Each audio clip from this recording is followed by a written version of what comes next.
He wanted to know what Western science had to say. So it got going that way. And by about 2000, the tables had completely switched around, and it was the Dalai Lama and his monks and yogis that were teaching the neuroscientists what it is that human beings were capable of. Now, gamma comes into the story again, in that when monks were doing peace and compassion meditations, altruism, love, the gamma jumped to about 30 times what had ever been seen before. Very directly linked to what we would call not just higher abilities, but what we would call the enviable qualities. Mm-hmm. Now, having a good degree of balance and having, you can see here we've got a pretty good degree of balance. As the delta waves are slow and loud, right? Gamma waves, very little information passing. You've got a slow wave. Gamma, on the other hand, is a very, very fast wave. Extremely quiet, doesn't pierce, but a lot of information passing very, very quickly. So if you think of what we know intuitively, that you can't get a hold of unconditional love when you're stuck in fear.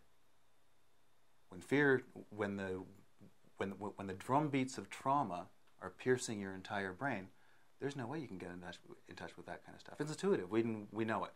I mean, it's something that we all know. This is just a way of putting it into a different context. So that's what we're looking at here. And what we do in our work is we're looking at a good degree of balance and a good degree of flexibility, same as any other high performers, really, because that's what we're looking at in any high performance. And that's actually what differentiates us from medical neurofeedback or psychological approaches. So we're working on a baseline of not a cross-section of the population. We're not saying that the average of 50,000 people is what should be shot for. Really, we're going for a good degree of balance between hemispheres. It's a technique developed by a fellow called Marty Woodick in the States, and he's been at this for about 30 years. And it's a real integration of neuroscience and spiritual techniques, because really the two are working on the same principles. Yeah. So what we're going for is a good degree of balance between hemispheres, no stuck states, that you're not stuck in fear, you're not stuck in old childhood traumas, and that you can get into whichever state you want to be in and stay there as long as you want to be there. If you want to concentrate, you can concentrate. If you want to remember, you can remember. Balance and flexibility is really what it's all about. So how do we get into those? What does your exercises, how do you get our brains to be more balanced? Well, besides a extremely fast computer to keep up with you, and some very good sensors, we've got active sensors. They're top of the line, and actually we've got an amplifier as well that's built by the Hadron Accelerator crew. They're really quite special. And what we do is we just place these little sensors on your scalp, and we listen to brainwave activity, and that's what we're seeing here. That's what we're seeing it picking up. And just in listening, we will take these frequencies, and using a combination of feedback techniques, we use sound predominantly. We also use a direct vibration through a chair, and visual feedback as well. And in doing so, we're training the subconscious how to come into a more comfortable spot, how to come into a more comfortable range. So to move up the wavelengths, is that what you mean? Well, let me give you another example. Would you be able to just switch over to the other screen?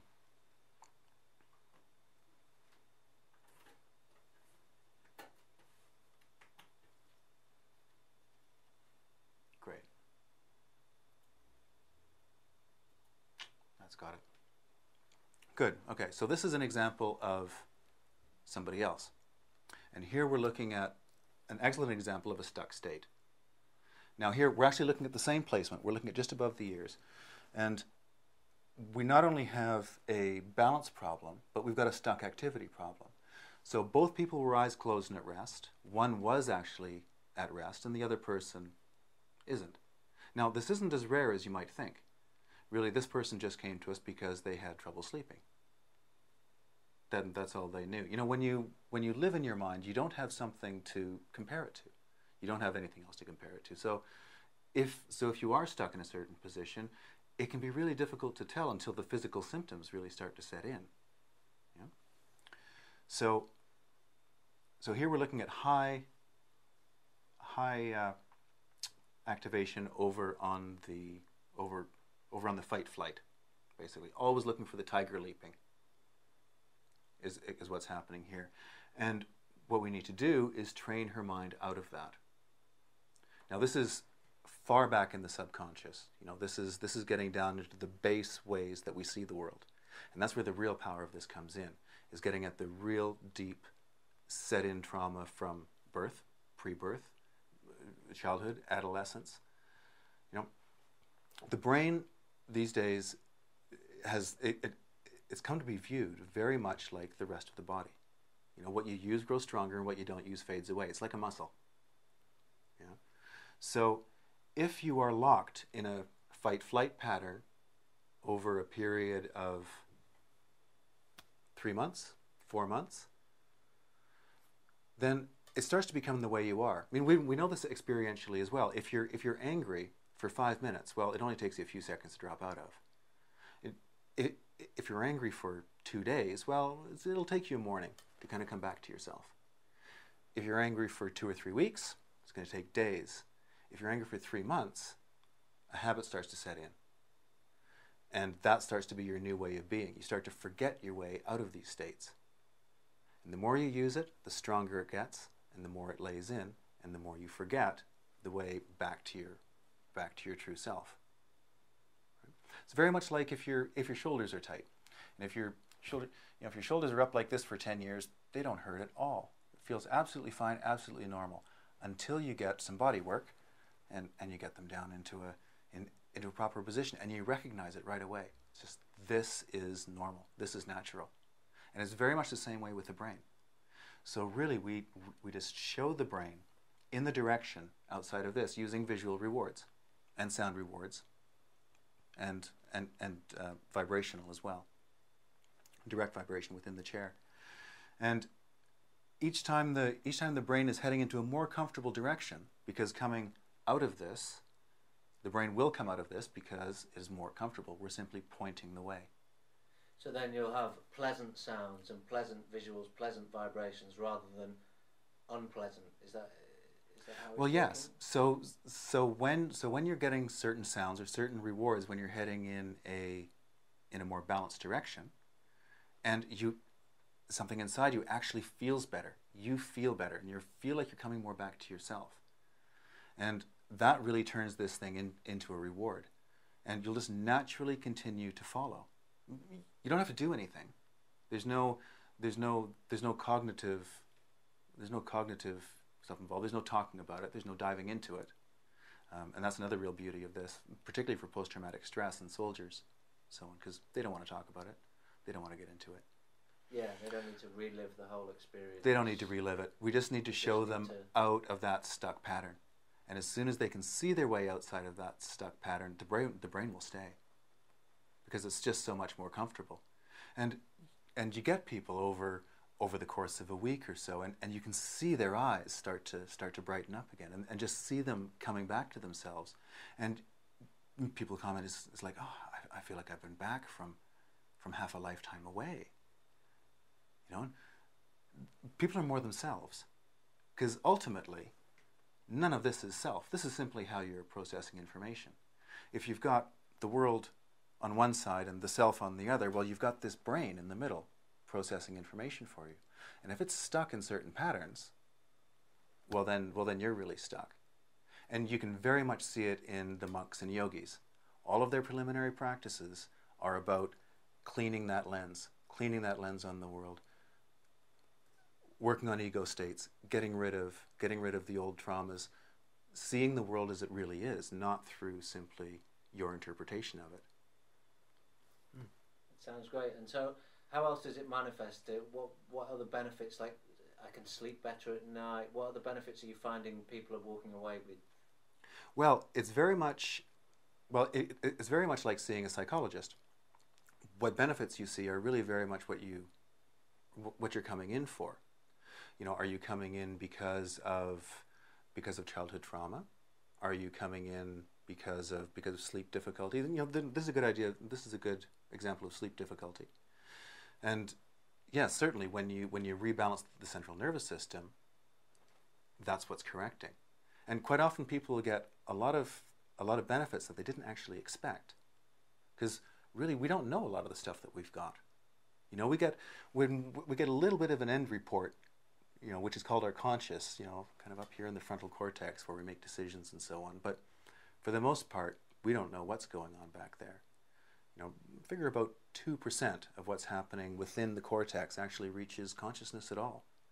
You know, these things that we've been told about ourselves that we keep on reinforcing, or always looking over our shoulder, or overanalyzing and analyzing to the point that we can't actually feel, which is actually the opposite of this.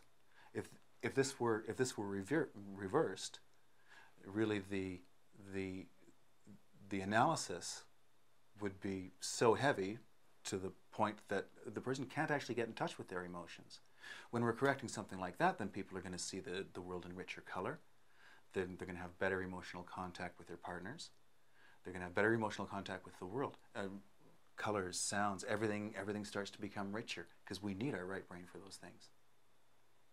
And so you diagnose directly off the computer there. You can see from the patterns on the computer. You can diagnose. You don't need to talk to people. They don't need to have some kind of therapy. Well, we don't actually diagnose at all, and we don't actually need to. Now, this is an indication of how somebody is seeing the world. So, when somebody comes to us and we do a brain map, we get a very good idea as to how it is that they see the world. We then match it to their goals as to why are they coming to us? What is it that they want to change? How do they want to see the world differently? And there we're just looking at stuck states, balance, and harmony. And if somebody's coming to us with a problem, we'll be able to see it, because they're having a problem in the way they're processing information. So there's no real diagnosis involved. And it's just a matter of showing the brain into a balanced position. And you know, the person does it themselves. We're simply reflecting back the information that their brain is giving us, and their brain is using it to sort itself out. And the brain wants to go to a balanced state. Well, yes, we call it happiness. We call it happiness, we call it contentment. That is the ultimate example of our draw towards balance and harmony. Balance between hemispheres, flexibility, not giving ourselves a hard time all the time. You know, we envy people we envy sports stars. We envy people who excel. We like that. You know, all of our heroes, they're all people who are exceptional at something. So yeah, we have a very intrinsic draw to become better, and to come into balance, and we spend our whole lives seeking that. That's why people get into spirituality, to experience what this gives very, very quickly. Now, the problem with the spiritual directions is that doing it on your own, it takes years. I mean, really, we're not in a position where we've got 10 years to work things out. We need to work things out pretty quickly as a species. And this is an incredible way of doing that. What we can do with this in a week is more than the spiritual traditional ways can do in 6 months, 8 months to a year. So it's a really accelerated way of drawing yourself into balance. Sounds great. In our busy lifestyles, that sounds exactly what we need. People believe so. We believe so. Yes. Yeah. Our clients are happy. Nice. Thank you very much for talking to us today. Thank you very much.